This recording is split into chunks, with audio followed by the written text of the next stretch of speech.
Hey folks, welcome to Pro Trader Strategies market commentary for February the 1st. It's a Monday. Usually we don't have a whole lot of economic data, but today it is really coming out in full force. Remember, we got the flash estimates for the PMI numbers. Now those are what is looked at overseas. Then we get the final reading, which is what we got today. And we also got our final reading for the flash estimates. But more importantly, we got the ISM, which is the Institute for Supply Management PMI Purchasing Managers Index. Now remember, this is forward looking. The purchasing managers of these manufacturing companies look at the demand, look out into the future, trying to estimate some future demand, and then purchase the byproducts that go into the manufacturing products in order to make their widget, okay? So all of that being said, the purchasing manager is one of the key players in all of the economics. It gives us a bit of forward guidance as to what they're seeing, gives us a little bit of insight as to how they're seeing the economy doing, and therefore gives us a good reading as to what we should expect for the economy going forward, right? All right, so without further ado, let's get on with it. Across the pond, we got the Italian manufacturing PMIs coming in line with expectations, slightly higher at 55.1. As a matter of fact, everybody came out in line with expectation. France, Germany, Italy, and the greater European region outside of those major industrial areas came in line with expectations of their flash estimates. So I'm not going to pound you guys with that going forward. Here in the United States, let's talk about our ISM, which is the Institute for Supply Management, coming in at 58.7, expected to be 60. Now it is above, all of these numbers were above 50 aside from the Spanish PMI number. Anything above 50 is expansion, anything below 50 is contraction. This is above 50, but it is slightly lower than what we were expecting at 60. So it's good to see it's expanding, but we did miss on that headline number. Construction spending beating the street slightly by 0.2%, coming in at 1%. And then we got the ISM manufacturing prices paid coming in at 82, expected to be 72. Now, a lot of that probably has to do with the spike in oil. And those are some of the inputs that these guys are going to be seeing in the process. All right, so let's get on with the overall markets. We've got crude oil slightly moving higher today, about 78 cents. We haven't gotten above that 54.19 line in the sand. This is our 78 Fibonacci there. That is acting as a major resistance. It happens to line up with the value area high as well. We can see we're getting some price acceptance up here at these levels for crude oil. You know, we would like to see that come off. I'm sure people are getting tired of paying over $2.50 for a gallon of gas at this point, but it may be the new normal. All right.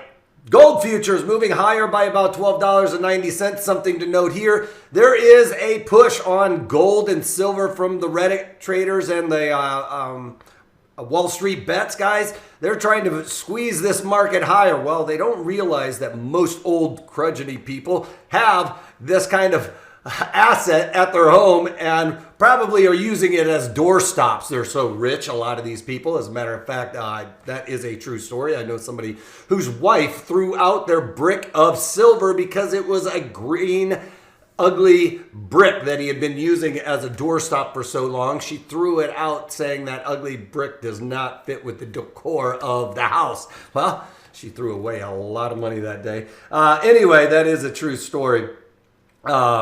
But markets moving a little bit higher on that push. I think silver was up into the close to the 30s, which is the highs we've seen since like 2013 there.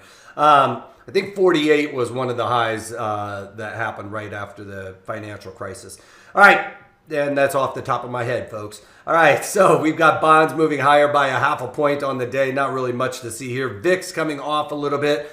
Equities making a move. I guess that whole rotation to the downside, well, it's over for right now anyway. I don't think we're out of the woods yet on the downside moves here, but we are up 180 points in the Dow Jones Industrial Average. You can see with the NASDAQ making a full engulfing bullish pattern here after bouncing off of that old trend channel that we have here. But again, up 254 points. It settled just above that on Friday. Today, making that move to engulf it. I still am in the camp that we are not out of the woods to the downside necessarily yet. I have on my long puts. I'm not taking those off. My long puts in SPY. I'm not taking those off at this point. But looking like we could be trying to hammer out a bottom here.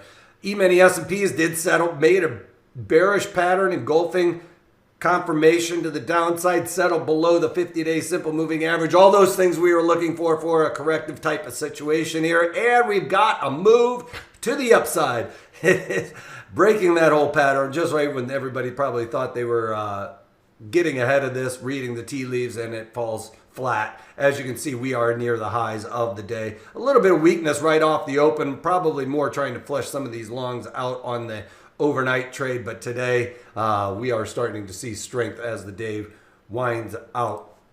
All right, GameStop. Something I want to talk about here. Look at this volatility contraction that we're getting, basically from up near 600 on Friday. As you can see, if we look at the top here, 600 on Friday, down to about 500 right now. Hopefully, I'll move my picture so we are not blocking that. But with that being said, directional move to the downside, down $60 on the day, but that volatility coming out in massive amounts, you know, when we've got this much volatility, all it really, I mean, can't go a whole lot higher. But anyway, if you guys remember, I did the February and I sold the 25 puts. Why? Because I'm bullish? No, it was because of this volatility explosion. This is a complete volatility play. I knew that I'm bearish in this stock from the point that it was getting in, but by the time I was able to look at trying to do a call spread to take advantage of this high implied volatility, a lot of these brokerage firms decided to say, hey, you know what? No new trades on these options in and around like GameStop, and I'm one of those people that's kind of locked out right now.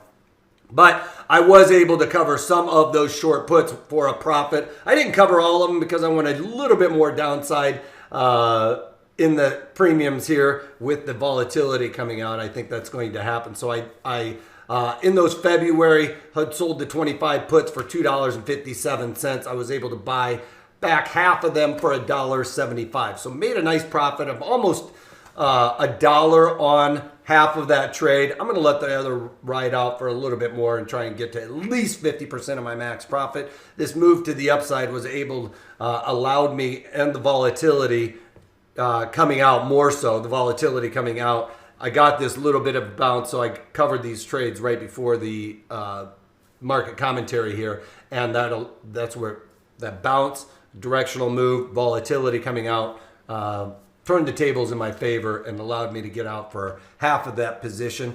The other thing I want to look at going forward today is not Tesla, really.